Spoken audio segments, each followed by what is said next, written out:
اعوذ باللہ من الشیطان الرجیم بسم اللہ الرحمن الرحیم رب اشرح لی صدری ویسر لی امری واحلل عقدۃ من لسانی یفقہوا قولی۔ ریاض الصالحین دوسرا حصہ، احادیث نبی صلی اللہ علیہ وسلم۔ ابو ہریرہ رضی اللہ تعالیٰ عنہ سے روایت ہے کہ انہوں نے رسول اللہ صلی اللہ علیہ وسلم سے سنا، دو عورتیں تھیں، دونوں کے ساتھ ان کے بیٹے بھی تھے۔ بھیڑیا آیا اور ان میں سے ایک کے بیٹے کو اٹھا کر لے گیا، تو ایک عورت نے اپنی ساتھی عورت سے کہا، بھیڑیا تیرے بیٹے کو لے گیا ہے۔ دوسری نے کہا، وہ تیرا بیٹا لے گیا ہے۔ تو یہ دونوں فیصلے کے لیے حضرت داؤد علیہ السلام کے پاس گئیں، تو انہوں نے بڑی عورت کے حق میں فیصلہ کر دیا۔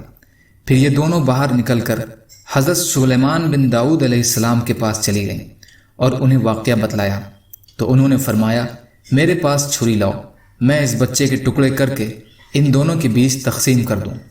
تو چھوٹی عورت نے کہا، ایسا نہ کریں، اللہ آپ پر رحم فرمائے، وہ بیٹا اس دوسری بڑی عورت کا ہے۔ تو یہ سن کر آپ نے چھوٹی عورت کے حق میں فیصلہ کر دیا۔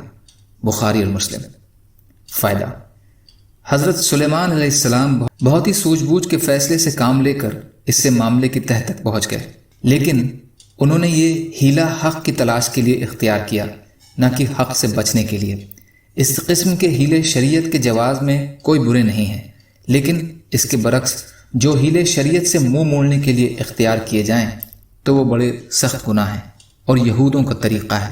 اللہ تعالی ہمیں ان سے بچائے۔ حضرت مرداس اسلمی رضی اللہ تعالیٰ عنہ سے روایت ہے کہ نبی اکرم صلی اللہ علیہ وسلم نے فرمایا، نیک لوگ ایک ایک کر کے اٹھ جائیں گے اور جو یا کھجور کے بھوسے کی طرح ردی قسم کے لوگ باقی رہ جائیں گے، جن کی اللہ کے ہاں کوئی اہمیت نہیں ہوگی۔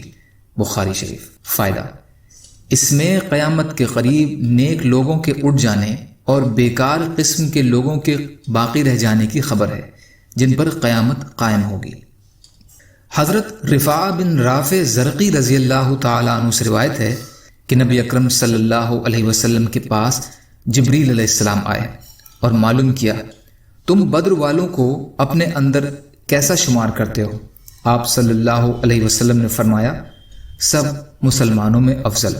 راوی کہتے ہیں، یا اسی قسم کا کوئی کلمہ آپ صلی اللہ علیہ وسلم نے ارشاد فرمایا، تو جبریل علیہ السلام نے فرمایا، ایسے ہی وہ فرشتے افضل ہیں جو بدر کی جنگ میں حاضر ہوئے۔ بخاری شریف۔ فائدہ: غزوۃ البدر جو 2 ہجری میں ہوئی، اس اعتبار سے بڑی اہم تھی کہ وہ کافروں اور مسلمانوں کا پہلا مقابلہ تھا۔ اس کے علاوہ اس میں مسلمانوں کے پاس کافروں کے مقابلے میں لوگوں کی بھی کمی تھی اور سادن کی بھی، لیکن اللہ تعالیٰ نے ایمان والوں کی مدد فرمائی اور مسلمانوں کی مدد کے لیے فرشتے بھیجے، اور ان فرشتوں نے بھی مسلمانوں کے ساتھ جنگ میں حصہ لیا۔ یا اللہ ہم سب کو کہنے سننے سے زیادہ عمل کی توفیق عطا فرمائیے۔ یا اللہ مظلوموں کی مدد فرمائیے، ہم سب کو اپنی استطاعت کے بقدر اپنا حق ادا کرنے والا بنائیے۔ یا اللہ رحم کا، کرم کا، عافیت کا معاملہ فرما دیجئے، سچی توبہ کی توفیق عطا فرما دیجئے۔ یا اللہ تمام بلاؤں سے اور بیماریوں سے ہماری حفاظت فرمائیے۔